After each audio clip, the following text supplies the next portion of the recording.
नमस्कार साथियों, मैं हूं एस एस मौर्य और आप देख रहे हैं यूट्यूब चैनल मौर्य क्लासेस। आप देख रहे हैं भारत का इतिहास। आज का टॉपिक है सम्राट अशोक, जो कि मौर्य वंश से हैं। आइए स्टार्ट करते हैं। इसको पॉइंट बाय पॉइंट हम समझेंगे। नंबर 1, अशोक। जी हाँ, अशोक बिंदुसार और शुभ्रदांगी का पुत्र था, यानी कि पिता का नाम बिंदुसार था, माता का नाम शुभ्रदांगी था। इसकी पत्नी देखिए, अशोक की पत्नी विभिन्न ग्रंथों से मिलती है इनकी जानकारियां।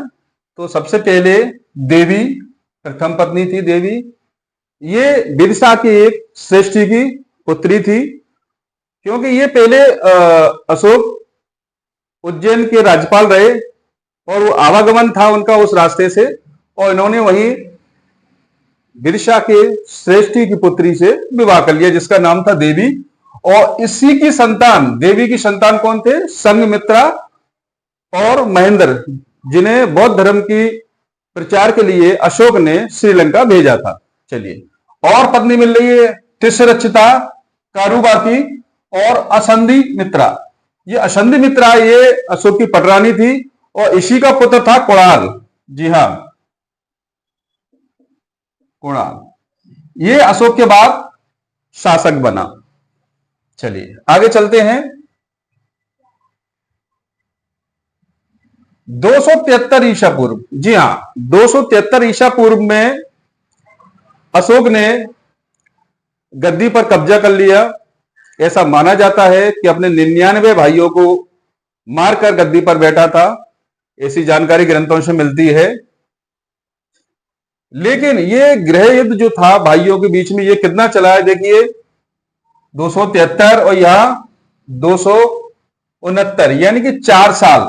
कब्जा जरूर कर लिया, लेकिन गृह युद्ध चलता रहा भाइयों में, और 4 साल बाद इसका क्या हुआ? राज्याभिषेक हुआ। तो ध्यान रखें, 2 डेट आती हैं। सत्ता यहां हासिल कर ली, लेकिन राज्याभिषेक 269 में हो रहा है। चलिए आगे। ये 99 भाइयों को मारकर गद्दी प्राप्त की, ये कहां से जानकारी मिल रही है? सिंहली अनुश्रुति। जी हाँ, सिंहली ग्रंथ यानी सिंहली भाषा, ये कहां की है? श्रीलंका की। तो श्रीलंका की ग्रंथ है। इससे क्या अनुश्रुति के अनुसार क्या मिल रही है हमें? 99 भाइयों की हत्या कर गद्दी पर बैठा था, ये जानकारी मिल रही है सिंहली अनुश्रुति के अनुसार। अगला, राज्याभिषेक से पहले उज्जैन का राज्यपाल। जी हाँ, कई बार परीक्षा में आ जाता है कि राज्याभिषेक से पहले अशोक कहां का राज्यपाल था? तो उज्जैन का। जी हाँ, उज्जैन का राज्यपाल था। चलिए, अपने राज्याभिषेक के 7 वर्ष बाद इसने कश्मीर और खोतान के क्षेत्रों पर विजय प्राप्त की। अगला पॉइंट, राज्याभिषेक के 8वें वर्ष यानी कि 261 ईसा पूर्व में कलिंग पर आक्रमण। ये युद्ध तो बहुत फेमस है, सभी जानते हैं। कलिंग जो कि उड़ीसा में था। जी हाँ, तो इस युद्ध के बाद अशोक इस युद्ध में ये देखता है कि कई लोग मारे जाते हैं, लगभग 1 लाख लोग मारे गए, कई घायल हुए, 1.5 लाख लोगों को निर्वासित कर दिया गया। इस तरह की घटना उन्होंने देखी तो उसका मन विचलित हो उठा, और इस युद्ध के बाद युद्ध न करने की प्रण लिया और शस्त्र त्याग कर दिया, और क्या किया? बौद्ध धर्म स्वीकार किया। चलिए, दिव्यावधान के अनुसार अशोक को उपगुप्त ने दीक्षित किया था। अगला पॉइंट, 10वें वर्ष में बौद्ध गया की यात्रा की। जी हां, देखिए क्या किया? राज्याभिषेक के 10वें वर्ष में बौद्ध गया की यात्रा की। 20वें वर्ष में, ये पॉइंट आप नोट करते चले, अधिकतर परीक्षा में आ जाता है। 10वें वर्ष में बौद्ध गया की यात्रा की, और 20वें वर्ष में क्या किया? लुम्बिनी। जी हां, लुम्बिनी वो स्थान है जहां भगवान बौद्ध का जन्म हुआ। तो लुम्बिनी की यात्रा 20वें वर्ष में की। और यहां पे क्या किया उसने? सबसे महत्वपूर्ण क्वेश्चन यहां से आता है, लुम्बिनी को कर मुक्त कर दिया, यहां जो टैक्स जाता था इससे इसे मुक्त कर दिया। चलिए 14वें वर्ष में धम्म महामात्र की नियुक्ति की। जी हां, धम्म महामात्र की नियुक्ति की ताकि बौद्ध धर्म का प्रचार प्रसार हो सके और जनता का कल्याण हो सके। तो इस कार्य के लिए इन्होंने धम्म महामात्र की नियुक्ति की। चलिए अगला पॉइंट, यहां अशोक प्रथम शासक था जिसने अभिलेखों के माध्यम से प्रजा को संबोधित किया। लेकिन इसकी प्रेरणा कहां से ली? तो प्रेरणा इन्होंने ली ईरानी शासक दारा प्रथम, यानी कि हम कह सकते हैं कि सबसे पहले स्तंभों द्वारा, अभिलेखों द्वारा अगर प्रजा को सूचित किया गया तो किसने? दारा प्रथम, जो कि ईरानी शासक था, और उसी से प्रेरणा लेके यह कार्य किसने किया? सम्राट अशोक ने। चलिए आगे, शहबाजगढ़ी एवं मानशहरा, ये कहां है भाई? पाकिस्तान में। और ये अभिलेख कैसे हैं? खरोष्ठी लिपि में। ये कई बार पूछ लिया जाता है कि ये खरोष्ठी लिपि में कौन कौन से अभिलेख हैं। तो ये तक्षशिला, लगमान, ये का अफगानिस्तान में। ये अभिलेख कैसे हैं? आरमेक लिपि में। चलिए सरेकुना, ये भी अफगानिस्तान में है। ये अभिलेख कैसा है? आरमेक व ग्रीक यानी यूनानी, आरमेक व ग्रीक द्विभाषी या द्विलिपीय में उत्कीर्ण ये अभिलेख है। ये अधिकतर पूछा जाता है, इसका विशेष ध्यान रखें।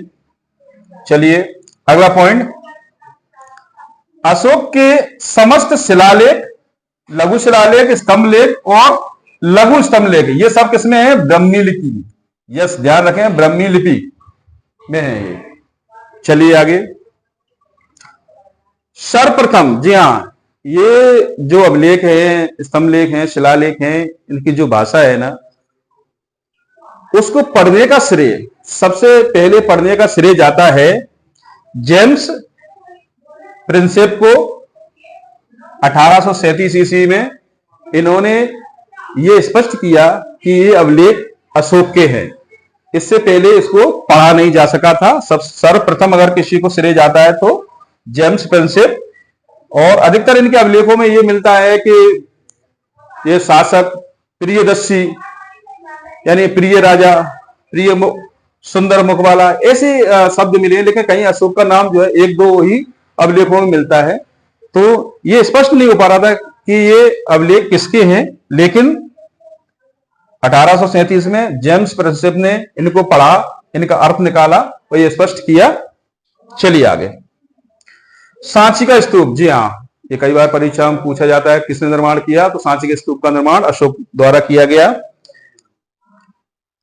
शिलालेख, देखिए शिलालेखों की संख्या कितनी है? ये 14 है। और प्रत्येक शिलालेख में अलग अलग विवरण मिलता है। जैसे कि 13वें शिलालेख में मिलता है कलिंग के युद्ध के बारे में, तो अलग अलग विवरण मिल रहा है। ये लगभग 8 स्थानों से प्राप्त हो रहे हैं। लघु शिलालेख इनकी संख्या 15 है, स्तंभ लेख इनकी संख्या 6 है और लघु स्तंभ लेख इनकी संख्या 5 है।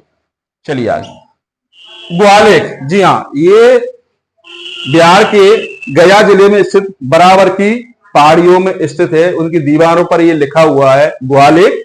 इसमें ये लिखा हुआ है कि ये गुफाएं अशोक द्वारा आजीवक संप्रदाय को दान में दी गई थी। चलिए, बराबर की पहाड़ियां, ये कितनी गुफाएं? 3 गुफाएं हैं। चलिए, इनकी दीवारों पर उत्कीर्ण है। चलिए, अंतिम शासक, जी हां, अशोक के बाद कुणाल, कुणाल के बाद और भी शासक आए। लेकिन ये शासक शक्तिशाली नहीं थे इतने जितना कि अशोक था, और इतना बड़ा साम्राज्य संभाल ना सके। और धीरे धीरे करके ये सभी जो है निरंकुश न होकर एक बहुत ही लाचार शासक रहे। और अंतिम शासक, जी हां, इसका नाम है बृहद्रथ। अंतिम शासक बृहद्रथ की हत्या की किसने? इसके सेनापति पुष्यमित्र शुंग ने, और वो गद्दी पर बैठा। और पुष्यमित्र शुंग ने शुंग वंश की स्थापना की।